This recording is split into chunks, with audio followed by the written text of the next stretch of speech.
So James Laxton, the film Moonlight, gives us a very intimate portrait of the character Chiron.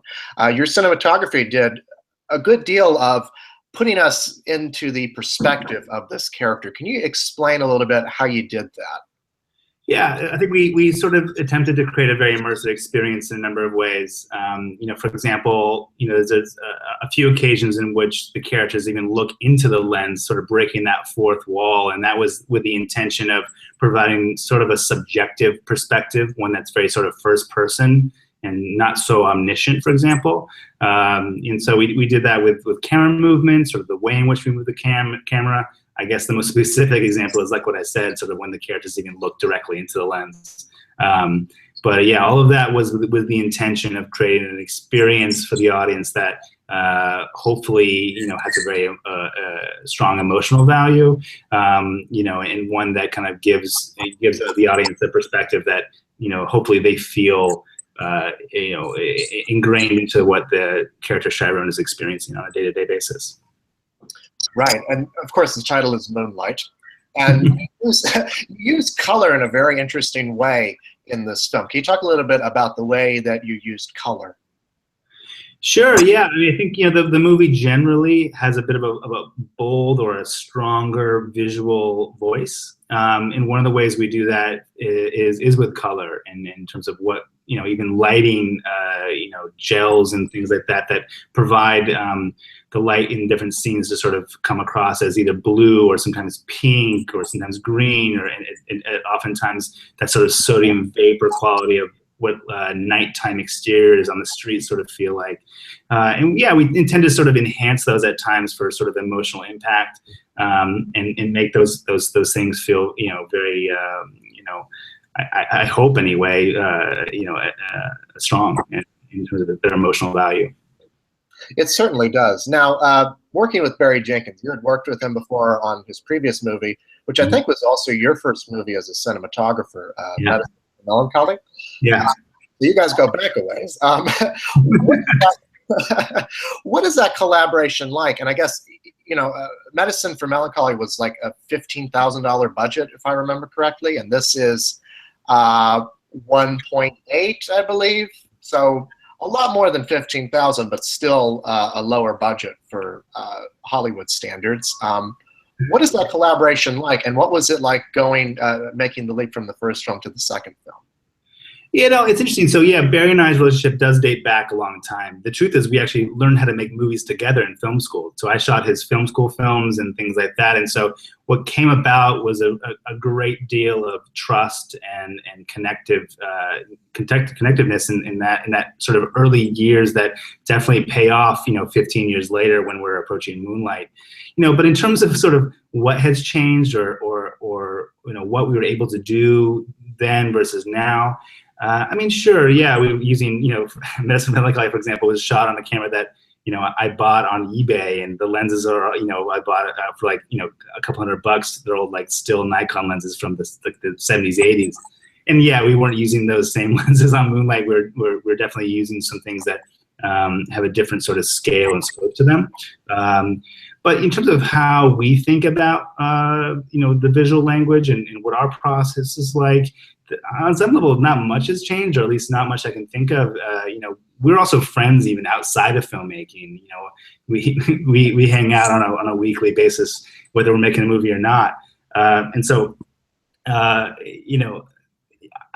some level, we're the same people we were when we were 25. I think anyway. We look different. I lost some hair and things like that. But the truth is, I think not much has changed in terms of how we approach things and what inspires us or how we make decisions. For example, we tend to make decisions, I think, from a very character perspective, and I think that could be said for how Medicine for Melancholy was shot, and also how Moonlight was approached as well. It's sort of these kind of core concepts of how our relationship functions, I don't think it's actually changed a whole lot. Right. Now, you shot this on location in Florida. Talk a little bit about the challenges of shooting on location and in such a weatherly, temperamental environment. I think particularly about, you talked about this when you were on our Gold Derby panel, but the scene in the ocean where Mahershala Ali is teaching the young Chiron to swim. Yeah. There was difficulty there, wasn't it? Yeah, there was. So yeah, so all that whole scene was like shot over the course of about 90 minutes. It was scheduled to sort of shoot over the course of 6 hours. And what happened was, you know, you could see it even in the film as you see it today. There's a storm kind of comes up and very quickly comes to shore, and we were rained out of that scene, I guess, on some technical level. But you know, in terms of the challenges that come from shooting on location, and even specifically what happened on that day in the ocean, you know, the way Barry and I like to work is we're inspired by those things on some level. I mean, of course, we all want more time, and we all are searching for an experience that promotes creativity and not one that's sort of a challenge in any sort of fashion. But you know, the truth is, we sort of really do enjoy shooting on location in real houses, in real cars, not on a sound stage with, you know, fake rear project, you know, green screen out the windows of cars and things like that. You know, there's a quality of light and a refraction through windows and naturals, and that I think we feel, and I'll speak for myself anyway, I feel, and I think Barry's the same way, very inspired by, is the truth. And I think, you know, really informs our creative process in a way that, you know, we feel, especially considering the sort of material that we're working with and the kind of films that we're dealing with, as more of a positive than a negative, in fact. Mm-hmm. Absolutely. Now, there's so many standout visual sequences in this film. What were some for you where you thought to yourself, really created a great image here? I mean, when you look at the film now. Yeah, there's a couple scenes I could speak to in that sense. I mean, the nighttime beach scene in story 2, where Chiron and Kevin sort of have a very intimate moment alone on the beach. That was a scene that, for me, I was, you know, very, very nervous and sort of apprehensive about in pre-production, and knowing how both important that moment was for the film, and also knowing how technically challenged that scene is for the film. You know, in my mind, that those scenes on beaches at night can be some of the more difficult places or sort of settings to photograph. You know, where your key light comes from, for example, how to motivate light, and where the light's coming from in a setting that, in theory, is just darkness and sort of a dark abyss.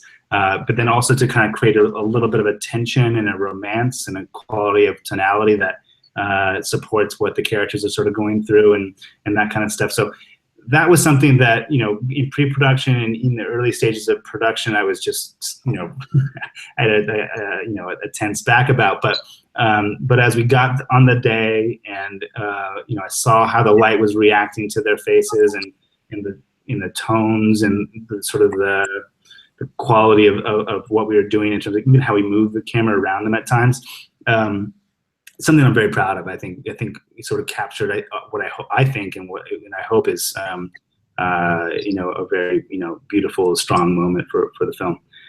There's also the diner scene. I'm also very proud of the diner scene in story 3. There's a lot of planning and precision in how the camera moves in that sequence that, while not being sort of the boldest and sort of the, you know, craziest camera stuff, the truth is there's a nuance and a subtlety to how that scene is sort of built and structured, visually speaking, that, you know, I feel, you know, proud of in that sense as well. Well, right. I was going to bring up that scene in particular because I'm certain that you know, shooting a long dialogue sequence within a small enclosed space you must think to yourself, okay, how am I going to make this visually interesting, and you know, not shoot the same kind of coverage for every single moment if you're only working with so much space. Yeah, for sure. And I think, I can't remember what the minute count is, but I think it's I want to say something around like between 10 and 15 minutes are sort of set in that space.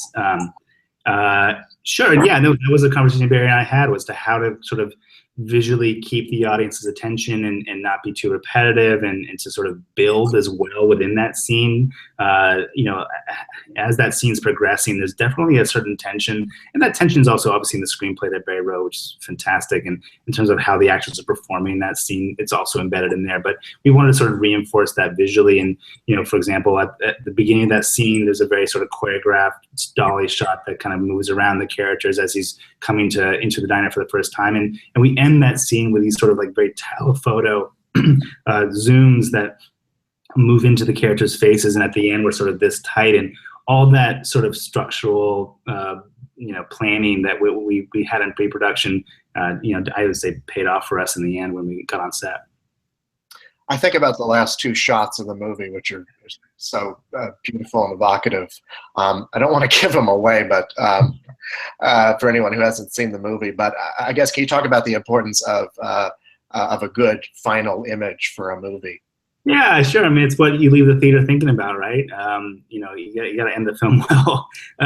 So, yeah, I think the last scene of the film, last shot of the film with young Chiron on the beach looking back into the lens, that's an image that sticks with you, and I think there's a bit of a hauntingness to that, and sort of a tone that I think when you walk out of the theater, having that experience for 90 minutes, sits in your mind's eye for, at least for me anyway, sits in my mind's eye for a couple of days after. And this movie has been the little engine that could. I don't know if you've heard the news yet or not, but you just got some SAG nominations, including for Best Ensemble. You yourself have personally been recognized by some critics groups, the Critics' Choice Awards. I believe the Indie Spirits as well nominated you. What has that kind of recognition meant for you and for the whole team with this little movie that just kind of came out of nowhere and surprised so many people? It obviously feels great. I mean, I don't think it's what you do the work for per se, but it does sort of, I think for me, I'll speak for myself and just say, it sort of reaffirms that I should get up on Monday morning and go back to work. It sort of like, wants to sort of, I guess just mean that, we did all right and we should keep moving as filmmakers and keep growing and keep learning from one another and keep inspiring one another. I think that's kind of what I take away from it. It obviously feels great to be recognized. I think as any artist, you're hoping for your work to resonate with people and people to sort of watch and experience what you brought to the screen in a way that is hopefully meaningful to them. And I think that's sort of what I go work to do, honestly. And so when that's happening, and it seems to be happening with this film, it feels great. But again, just an indication just to go back to work and keep doing it. Well, it's a remarkable movie and beautifully shot. Congratulations. That's very nice of you. Thank you very much. I appreciate it. You're welcome. Have a great day. Thank you so much. Take care. Bye. Bye.